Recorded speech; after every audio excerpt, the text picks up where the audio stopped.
નમસ્કાર, જય હિન્દ, જય ભારત. હું યુવરાજસિંહ જાડેજા.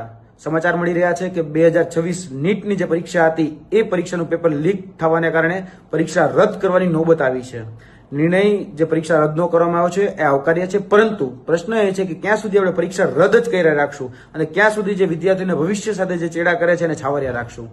પરીક્ષા રદ એ ક્યારેય વિકલ્પ નથી. પરીક્ષા જેને કારણે પેપર લીક થયું છે, પેપરની અંદર કૌભાંડ ભ્રષ્ટાચાર થયો છે, પેપર લીકેજના જે માફિયાઓ છે એને સજા જ્યાં સુધી નહીં મળે ને ત્યાં સુધી આનું સમાધાન નથી. આનું જો નિરાકરણ લાવવું હોય તો પેપર લીકેજના જે પણ માફિયાઓ છે એ કોઈ પણ પાર્ટી સાથે હોય, કોઈ પણ સમાજ સાથે હોય, કોઈ પણ પક્ષ સાથે હોય કે કોઈ પણ ધર્મ સાથે સંકળાયેલા હોય એને ઉપર ખરેખર સકંજો કસાવવો જોઈએ. એના ઉપર જો સકંજો કસાશે, એને ખરેખર દાખલારૂપ જો કાર્યવાહી થશે તો જ આ છાશવારે બનતી જે ઘટનાઓ છે એ બંધ થશે.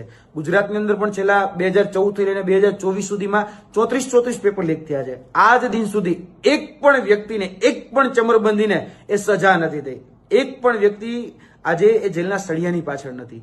ક્યાંક ને ક્યાંક આ કરુણતા છે અને એને કારણે જ આ પેપર લીકેજના જે માફિયાઓ છે, પેપર લીકેજના જે કૌભાંડીઓ છે એને બળ મળી રહ્યું છે કે પેલા કહી શકાય કે નાનું કૌભાંડ કરતા 2-5 લાખ રૂપિયાનું કૌભાંડ કરતા 2-5 કરોડનું કૌભાંડ કરતા થઈ ગયા છે.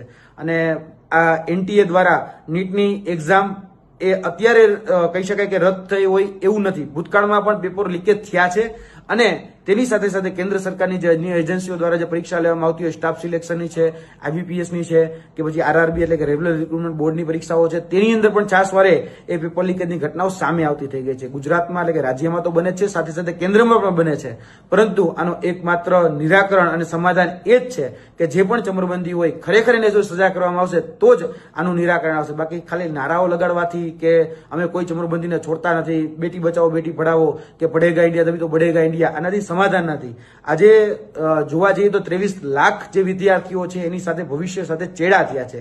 એના ભવિષ્ય સાથે એની સાથે પણ ચેડા થયા છે, કારણ કે આજે એ 23 લાખ વિદ્યાર્થીઓ માનસિક ત્રાસમાંથી ગુજરી રહ્યા છે અને પરીક્ષા રદ કરવી એટલે વિદ્યાર્થીઓને ખરેખર જોવા જઈએ તો આમાં સૌથી વધારે નુકસાન થતું હોય છે.